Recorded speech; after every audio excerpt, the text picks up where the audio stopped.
Want a stronger, more powerful butt? It's not just about the look. It's about being stronger up the stairs, getting up from the floor with ease, and having more strength when you really need it.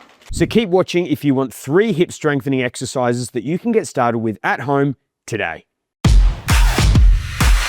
G'day, it's Jack and Mitch from Be Mobile Physiotherapy, your at-home exercise experts for over 55s. Okay, so let's take a look at the large amount of muscles that you're working as you do these exercises. We've got the glutes, our bottom muscles, and there's also the smaller muscles beneath them that attach to our thigh bone. And don't forget all of the muscles in the back of the thigh, like our hamstrings, which also connect into our hip. And by strengthening these muscles, you're going to build resilience in your hip, which is going to be a major help, especially if you're someone who has hip osteoarthritis, lateral hip pain, or other hip conditions. Okay, let's get stuck into the 3 hip exercises right now. Okay, exercise number 1 is the glute bridge. So for this one, we're going to be working our big gluteal muscles, our bottom muscles, as well as our hamstrings, and even our lower back, which is great. So lie flat. Tuck your heels in towards your bottom. Doesn't have to be too close because that might actually be uncomfortable for your knees. Just whatever feels tolerable there. And we are simply lifting our hips up as high as we can towards the ceiling, okay? We want to try to have a straight line from our knee all the way down to our shoulder. And we're going to feel that in the glutes, the hamstrings, and maybe even our lower back. And then we're coming back down to a controlled position there. Now, that is the first version, the double leg. If you're finding that really manageable and you could easily get 15 reps, for example, we're going to go to a single leg version where we're going to lift one leg. And that is a whole lot harder, obviously, because we're lifting weight just on that single leg. Now, if you want to progress from there, we can use a chair and do an elevated version of that. So we're just getting a little bit more range of motion. Start with your heels up on the edge of the chair there. And we're doing the same thing, lifting, but as you can see, there's a lot more range of motion in that one. So it is considerably harder, and you'll tend to feel that a little bit more in your hamstring muscles. Now, of course, for this version, you can also do a single leg, which is once again going to be almost double the effort there. Great. Now, if you're someone who perhaps can't get down for the ground for whatever reason today, you can of course do these on a bed or a sofa as an alternative. Okay, so exercise number 2 is an exercise called the split squat. Now, this is really great for getting up and down from the ground and powering up a flight of stairs. You'll see why in a tick. So I'm going to show you the full exercise first. So you can see how good that is for getting up from the ground because I'm having to come down and then drive up with my hip, my butt muscle from the floor. Okay, so there's a couple of things with the split squat. I'm going to show you the setup and I'll show you the full version again, but don't worry, it is a bit of a harder exercise, so I'm going to show you some of the easier versions as well. Okay, so the first main thing is the distance between your feet. So the mistake people make here is they often go too wide, right? If you go too wide, you sort of got nowhere to go. Similarly, if you come too close, it's not really a split squat. It's a bit awkward. It's not really working the muscles we're aiming to work. So you want to find that comfortable distance between your feet for you. So you can see most of my weight is on the front leg. Whoop, challenges your balance. I'll get to that in a tick. So this foot is flat, but you can see I've come up onto the ball of my foot at the back to start the exercise. With about that distance, it means you can then comfortably drop your back knee and your hips, keep your body upright, down to the floor, and then drive back up. So not leaning forward, not leaning back too far. You want to think about the hips and the knee dropping down and then driving back up.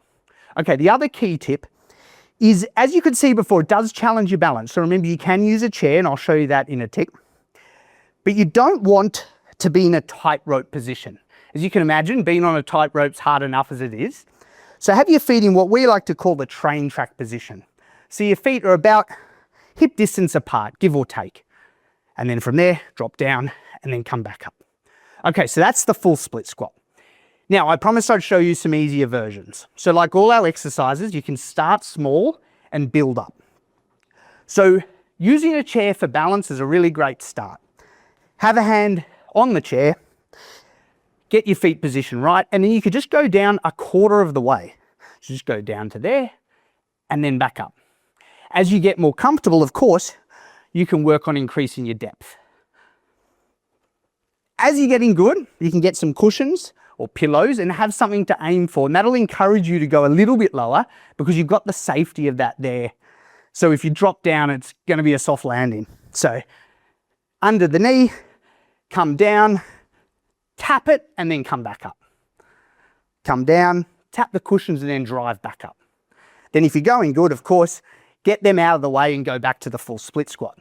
Now, if the full split squat's going good, your next step, as you know, we like to build muscle and build strength, so adding some weight is a really good option. You can hold it in your hand, you can have it on your chest, you can wear a backpack with books. It doesn't really matter. Main thing is keep the weight close to yourself. You're not holding it out here. So from this position, holding the weight, I would simply go down and then drive back up. Simple.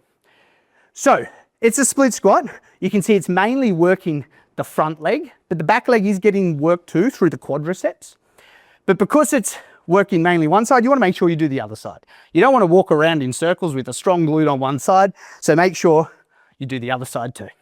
Okay, that's the split squat. Exercise number 3 is one of my favorites, and it is the side leg raise you can see me doing here. We are predominantly working the muscles on the side of your hip, especially the gluteus medius and gluteus minimus, those muscles on the side pocket there, okay? So for this exercise, what I recommend doing is holding on to something to start.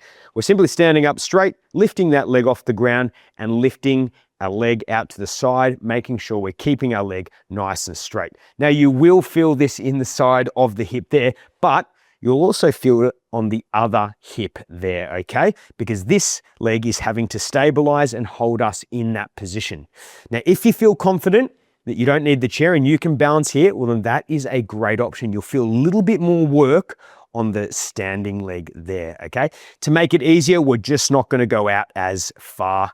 And then as you grow in confidence, you can pull it a little bit further out. Now for this version, if you want to make it harder, you might have some ankle weights or some wrist weights around the house. This is a great way to just add a couple more kilos or maybe even 500 grams at a time. And already, because it's already a difficult movement, I can feel that challenge. Okay, that's great. Now that's the standing version. To make it a little bit harder, we're going to go down to the ground. Okay, so we're down on the ground to make this more challenging. And once again, you can add an ankle weight if you want to challenge yourself a little bit more. I'm not going to do that. The setup is lying in our side. Now, some people like to put one leg on top of the other. I personally, especially for my hip on the side there, like to tuck that leg underneath. And all we're doing is lifting that leg out to the side. We're just working a little bit harder against gravity here. So you're going to feel it's more challenging, especially if you add that weight.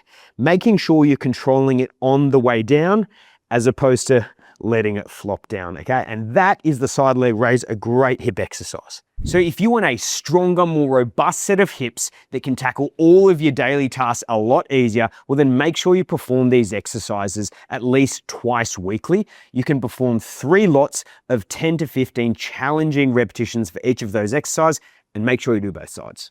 And if you want to work out to strengthen your whole body, then make sure you check out our free strength workout at Be Mobile Online. It's safe, it's effective, can be done from home, and it's specifically for over 55s. Link is in the description.